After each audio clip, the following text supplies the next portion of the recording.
Hi! Greetings comic lovers, it's time to do a casual video. We don't do enough casual videos even though the channel is called Casually Comics. So time of recording, it's October. I've been doing a bunch of spooky things for fun. Then I realized all of a sudden, shouldn't this be the time when I'm doing DC versus vampires? And I realized that not only had I forgotten about it, but the love, the passion, it was kind of a bit gone. So then I started thinking about where did it go, what happened, and then I wanted to talk about it because why not? I thought that some other people might be in the same situation where they were reading something and all of a sudden they just stopped. What happened? Why? Where did the love go? Also, I thought of a really good YouTube title for this, and that doesn't happen very often, so I need to use it. I so rarely go full YouTube. So for those who don't know, DC versus vampires is pretty much exactly what it sounds like. It's an elseworld story about the DC universe being taken over by vampires. It started off as more of a bit of a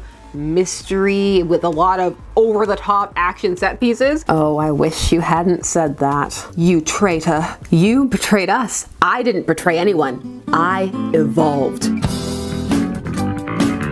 Some of the things that happened definitely did not make sense, and then as it moved towards issue 6, it suddenly kicked off into breakneck speed and made a bunch of decisions that it then had to spend a lot of the following issues explaining, including a bunch of tie-ins that suddenly sprung up.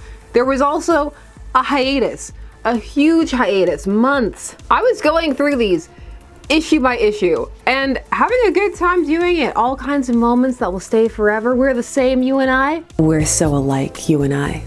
No, you're not. Our tools are our crutches. My ring, your lasso. What are you talking about?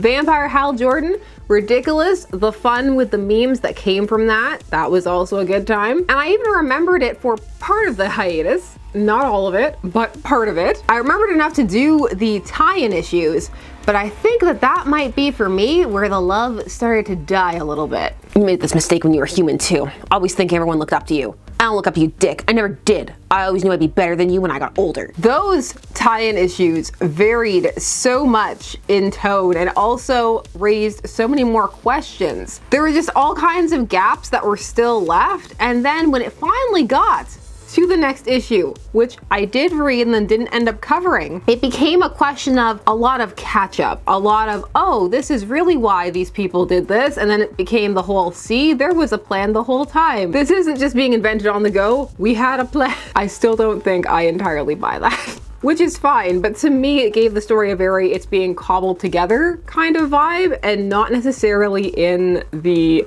most cohesive of ways. I think for me, I could have stuck with it if there hadn't been so many tie-ins introduced. I don't know, for me personally, I didn't feel like this series really warranted or needed that many, and it felt like a lot of those where the tidying up was happening, which then put you in the position of, if you want to understand some of the decisions that people make in the main series, you need the tie-ins, rather than the tie-ins being an accent and expanding the world. They become like, oh, do you want it to make sense? Well, you better read that. I know some people have a love-hate relationship with tie-ins, and others it really depends on how much they're enjoying the main work or not. That can really factor into whether you want to pick the tie-ins up or not. But another factor that needs to be discussed is the price. Like, it all adds up when you start adding these little tie-ins together. And then from month to month, I just found myself forgetting. I'd love to be able to blame the pregnancy fog, which is this horrible haze that can happen because of the hormonal shifts where you just walk into a room and don't know what you're doing, or have multiple notes all over the house for the same thing, but then don't remember any of them. At least that's what happens to me. But I did see the solicitation for issue 12 coming in December with the cover of Nightwing versus Barbara. Oh, I wonder who will win. Will the vampires triumph? I don't know. This is where they're like, to spite me personally. Ha!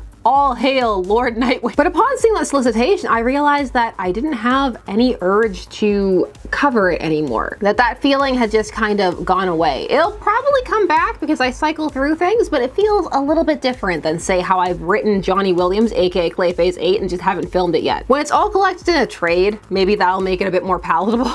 Just get it in a chunk, which will then also be safer than the floppies, for me at least. But I don't know about you, but there's just so much out now, so little time, and it's so expensive that feeling that you need to finish everything is a bit mitigated by some of those other factors. That urge to finish no matter what or collect everything is much easier to indulge when things are cheaper, or you have more time, or things are coming out on time, or it feels like everything is more coherent. So for me, the series just kind of fell off, and that's happened a lot over the years. And it started to happen with more frequency, at least for me. Now, this isn't one of those, oh, I'm falling out of love with comics videos. It's just interesting to me to note what kind of things are the things that turn me off a series.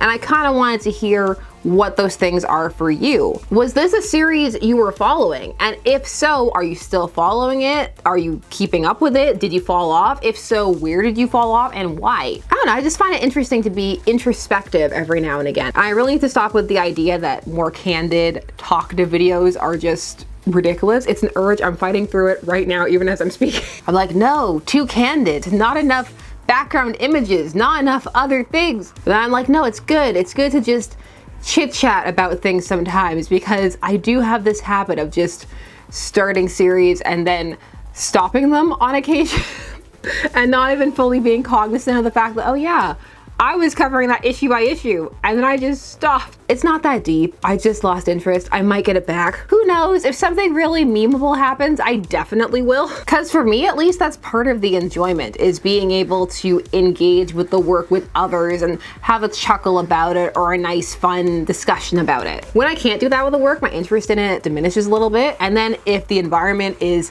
negative, hostile, perhaps it's been made that way by the creators or by the fans or both, then I'm definitely like, you know what? I can do something else. I can reel those EC vaults. Those EC vaults are only $25 each, and you get so much old EC, and those stories are off the wall. And definitely a lot spookier than DC versus Vampires. Not that I ever expected it to be spooky. I will probably be back because I do have a really big soft spot for Vampire Fair. But I guess I really want to know where you're at with comics right now. Where is your collecting journey, or just your reading journey? Because not everybody is reading to collect, but just for the fun of it, for the hobby. At least it's supposed to be fun. Did you feel like this series needed all the tie-ins that it got? Would you be interested in rounding it up once it's all done? Maybe in December, just kind of doing a catch-up after everything, after it's released in trades. So that'll be a bit later than December. You know it'll get a trade, and I'm sure the cover will be very nice. Some of the art in this was very, very fun, and it did have some fun variants. Sometimes it's nice to just come on and chat. I don't do it a lot, and that's why I'm so obviously uncomfortable doing it right now. But I think it's a good thing to do on occasion, and just every now and again you just have thoughts that you want to spitball out there, and they're not always the deepest. Sometimes they're just, yeah,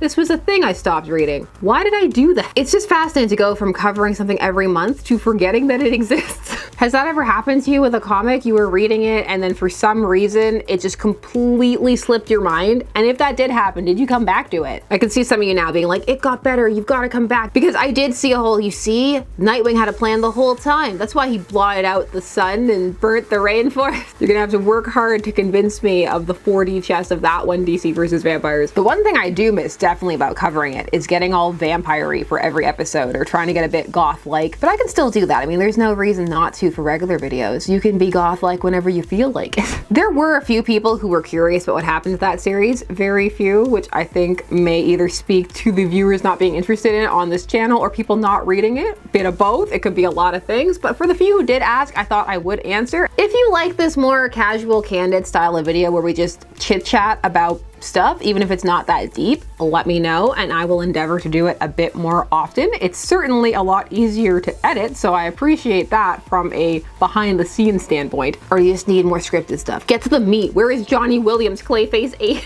It's been months. The playlist lives. I just need to film it. But comics and the medium and reading them are something that I very much love, but also time is so limited that when I do get to do it, I definitely want it to be something that I feel is worth my time and that I'm enjoying and I don't have guilt for spending money on. And with all those tie-ins, that's where DC versus Vampires was heading for me. But yeah, those are just some of my rambling thoughts. Let me know where you're at, and if you've ever broken up with a comic that you were reading, and did you come back to it if you did? Tell me all your thoughts down below, and while you're down there, please do all the YouTube things. Like, share, comment, subscribe, and hit the bell notification so that you never miss a vid. Thanks so much for taking some time in your day spent discussing comics with me. I always appreciate it. I will see you again soon. Bye-bye.